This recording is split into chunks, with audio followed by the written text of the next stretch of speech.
right, so now in this book, Brayden, look over here. Some of these words.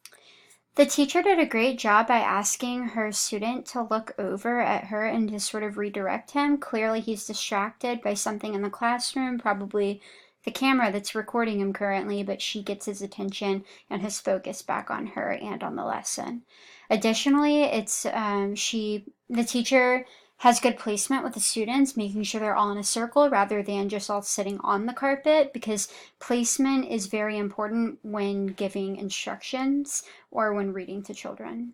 Real words, right? Like we have a zower in the shower. Is a zower real? No. But it rhymes, zower and shower, right? Do those sound the same? Everybody say zower and shower. Shower. And how about... So while what the teacher just did is a great way of spot checking to make sure her students are with her, in terms of content and how to say things, she could have done better by going around and asking each student to say it, because otherwise she doesn't know if they're fully grasping what she's trying to say.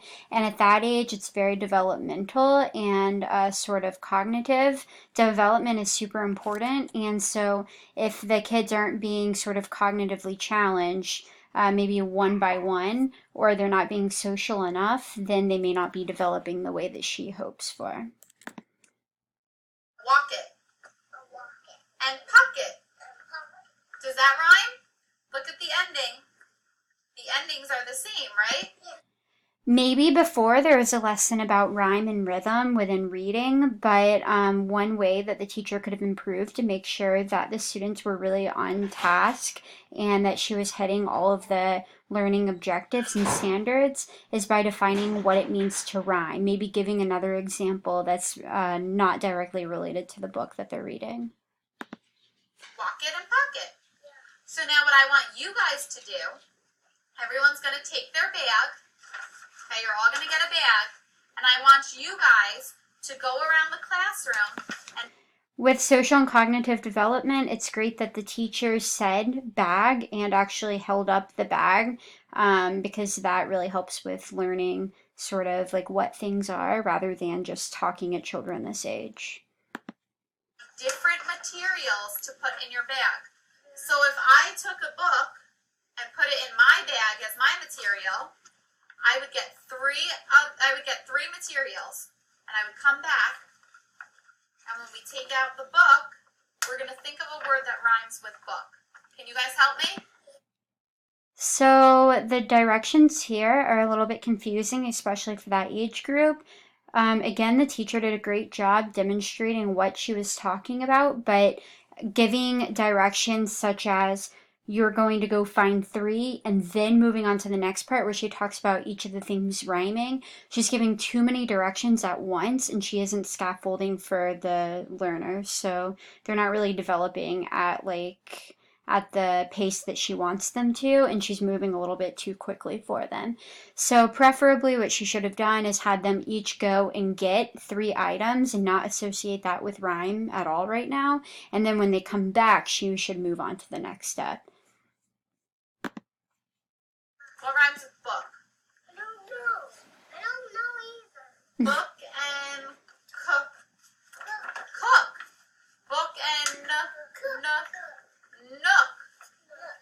Book and look.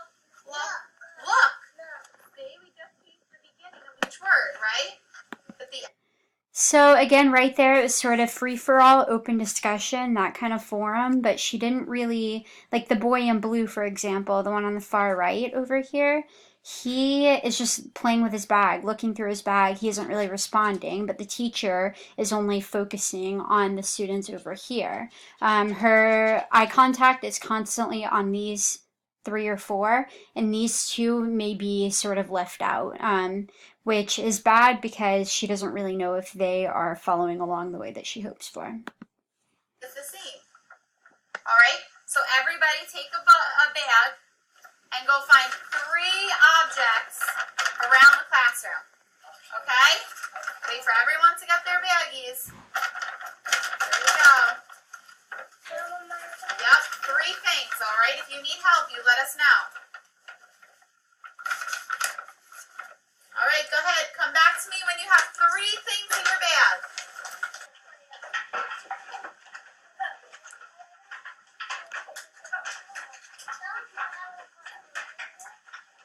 So now you all have your materials? Do you all have 3? 3 objects in your bag?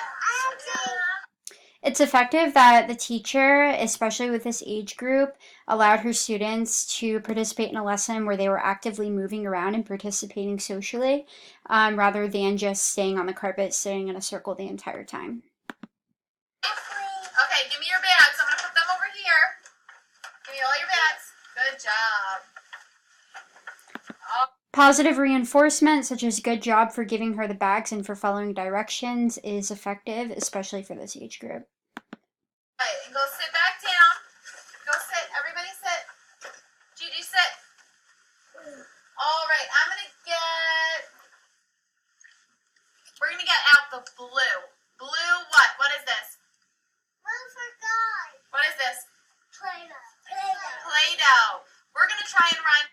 The placement of the camera right here is a little bit distracting because you can only see this boy and the teacher, so you don't really know what's going on with the rest of them.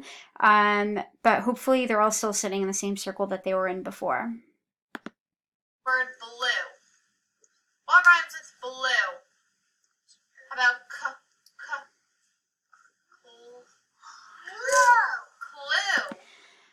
All right, and I'll end it here so that I don't go over the time limit, but she does a good job by bringing the lesson back around to rhyme and rhythm.